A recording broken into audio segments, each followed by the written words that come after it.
আমরা ছিলাম ঢাকা ডিস্ট্রিক্টের কুমিল্লা জেলা। আমি ধরেন এখানে এসে হাঁটা শিখেছি। আমরা এসে ঢাকা নিশ্চয় বাড়ি করে ঢাকাপাড়ায় হয়ে গেছে। ঢাকাপাড়া প্রাথমিক বিদ্যালয়, হ্যাঁ, এই নামটি শুনলে অনেকেই মনে করবেন যে ঢাকার কোনো এলাকার এই প্রাথমিক বিদ্যালয়টি না, এটি ভারতের পশ্চিমবঙ্গের নদিয়া জেলার গুরুত্বপূর্ণ সংসদীয় আসন রানাঘাটের শান্তিপুরের একটি এলাকা, যে এলাকাটির নাম ঢাকাপাড়া। এখানে প্রায় 2 থেকে 2.5 লক্ষ মানুষ বসবাস করেন এবং তাদের প্রত্যেকেরই রুট শেকড় ওপার বাংলা, অর্থাৎ বাংলাদেশের ঢাকা জেলা কিংবা বৃহত্তর ঢাকা এলাকায়। ঢাকাপাড়া নামটা যখন বলেন তখন কি বাংলাদেশের এই ঢাকাপাড়ার মানে ঢাকার ফ্লেভারটা আসে এখানে? মাতৃভাষা যারা পুরনো আমরা আছি তাদের একটু আসে। আমি ধরেন এখানে এসে হাঁটা শিখেছি। আমরা বাবা মার কাছ থেকে শুনেছি, বাংলাদেশ থেকে আমরা ত্রিপুরায় উঠেছিলাম। আমার বাবা মা ত্রিপুরা থেকে এখানে এসেছিল 71-এর আগে, ওই 70-এর যে গন্ডগোল গেল, বাংলাদেশের যে যুদ্ধ হলো তার আগে। আমরা এসে ঢাকা নিশ্চয় বাড়ি করে ঢাকাপাড়ায় হয়ে গেছে। বাড়ি কোথায় ছিল? বাংলাদেশে ঢাকায় না, রাজশাহী জেলা। বাংলাদেশের ঢাকা, এর অধিকাংশ অধিবাসী বাসিন্দা এখানকারই। জন্মসূত্রে আমি বাংলাদেশি আর কি, ছোট কোলে অবস্থায় নিয়েছে, আর সবকিছু এখানে জন্মের একদম কোলে যাকে বলে শিশু। মন খারাপ হয় কি?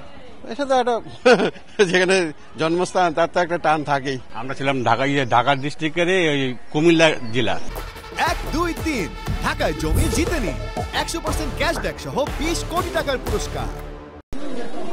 শান্তিপুর নদিয়ার জেলার অন্যতম একটি জায়গার নাম এবং এই বাংলাদেশের সীমান্ত ঘেঁষা এই সীমান্ত জেলাটিতে অধিকাংশ মানুষই 1971 সালে কিংবা দেশভাগের সময় বিভিন্ন বাস্তবতার শিকার হয়ে তারা পশ্চিমবঙ্গে অর্থাৎ ভারতে আশ্রয় নিয়েছিলেন এবং তারপরেই তারা এখানকার নাগরিকত্ব হয়ে সরাসরি ভারতের গণতান্ত্রিক অধিকার প্রয়োগের উৎসবে সামিল হচ্ছেন। আর সেই চিত্রই দেখা গেল এই পশ্চিমবঙ্গের নদিয়া জেলার রানাঘাটে। শুধু রানাঘাট বললেই নয়, আজকে নদিয়া জেলার আরও একটি গুরুত্বপূর্ণ সংসদীয় আসন কৃষ্ণনগরেও ভোট হচ্ছে। পশ্চিমবঙ্গের আরও 6টি সংসদীয় আসন এছাড়া রানাঘাট এবং কৃষ্ণনগর ছাড়াও আরও সংসদীয় আসনে ভোট চলছে এবং সবচাইতে তাৎপর্যপূর্ণ বিষয় হচ্ছে এই নদিয়া জেলার দুটো, অর্থাৎ কৃষ্ণনগর আর এই রানাঘাট, এই দুটো সংসদীয় আসনে সরাসরি ভোট নির্ধারণ করেন ওপার বাংলা থেকে আসা নাগরিকরা, অর্থাৎ 1971 সালের আগে কিংবা তার কিছু পরে, আর না হলে 47-এর দেশভাগের সময় আসা পূর্ব বাংলার থেকে এখানকার উদ্বাস্তুরা, তারাই কিন্তু এখানকার জনপ্রতিনিধি নির্বাচনে নিয়ন্ত্রক ভূমিকা পালন করেন। 1, 2, 3 ঢাকায় জমি জিতে নিন 100% ক্যাশব্যাক সহ 20 কোটি টাকার পুরস্কার।